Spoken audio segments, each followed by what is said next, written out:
बिस्मिल्लाहिर्रहमानिर्रहीम। अस्सलाम वालेकुम नाजरीन, मैं हूं बुशरा और आप देख रहे हैं कुकिंग विद बुशरा।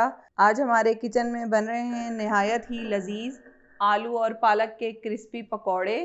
आलू और पालक के क्रिस्पी पकौड़े बनाने के लिए हमें कौन कौन सी चीज़ों की ज़रूरत है, चले आए हम देखते हैं। सबसे पहले हम लेंगे एक बड़े साइज़ का आलू, जिसे छील के इस तरह बारीक काट लिया है मैंने। फिर उसके बाद इसमें जाएगा ये 1.5 कप पालक है, इसे मैंने धो के बारीक काट लिया है। 1 अदद बड़े साइज़ की प्याज थी, इसे भी इस तरह बारीक काट लिया है। चंद पत्ते मैंने लिए हैं पुदीने के और 1 अदद मैंने ली है हरी प्याज।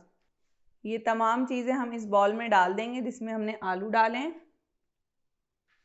इसके बाद इसमें जाएंगे ये खुश्क मसाले, जिसमें 1 चमचा मैंने लिया है खाने का कुटी मिर्च, 1 चाय का चमचा लिया है कुटा ज़ीरा, आधी चाय का चमचा लिया है नमक, 1 चाय का चमचा लिया है कसूरी मेथी का और 1 चाय का चमचा लिया है कुटा धनिया, आधी चाय का चमचा है अनारदाना, इसको थोड़ा सा कूट लिया था, और 1 चाय की चमची है इसमें अजवाइन। 1 बड़े साइज़ की हरी मिर्च थी, उसे बारीक काट लिया है। अब ये तमाम चीज़ें भी इसमें शामिल कर देंगे। बेसन हमने लिया है 1.5 कप, लेकिन तमाम बेसन एक साथ शामिल नहीं करेंगे, थोड़ा थोड़ा करके शामिल करेंगे।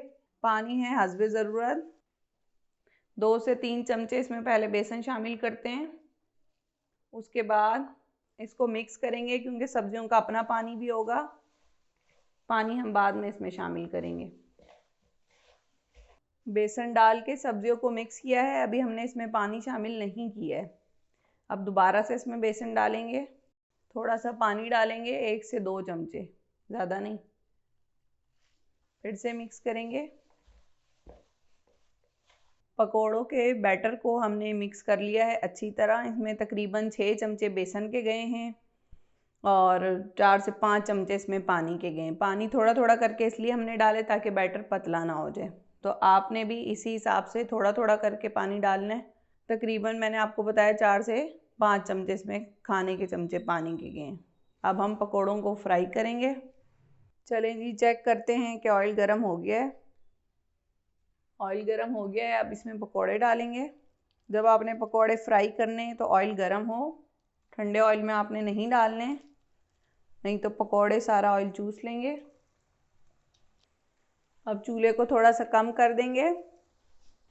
पकोड़े एक साइड से पक चुके हैं, अब हम इसकी साइड चेंज करेंगे।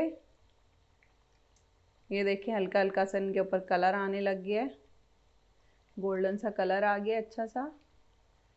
अब दूसरी साइड से भी हमने इन्हें गोल्डन करना है। ये देखें जी, अच्छा सा गोल्डन सा कलर आ गया है पकोड़ों पे और ये क्रिस्पी भी हो गए हैं। अब हम इन्हें निकाल लेंगे। इसी तरह बाकी पकोड़े भी हम फ्राई कर लेंगे। नाजरीन, मज़ेदार से आलू और पालक के क्रिस्पी पकोड़े तैयार हैं। इन्हें क्रिस्पी बनाने के लिए हमने ना ही तो इसमें चावल का आटा शामिल किया है, ना ही कॉर्नफ्लोर शामिल किया है, सिर्फ बेसन से हमने ये पकोड़े बनाए हैं। आप लोग भी इस रेसिपी को ज़रूर ट्राई करें और क्रिस्पी पकोड़े बनाएं। और अगर हमारी रेसिपी पसंद आती है तो हमारी वीडियो को लाइक करें और चैनल को सब्सक्राइब करें।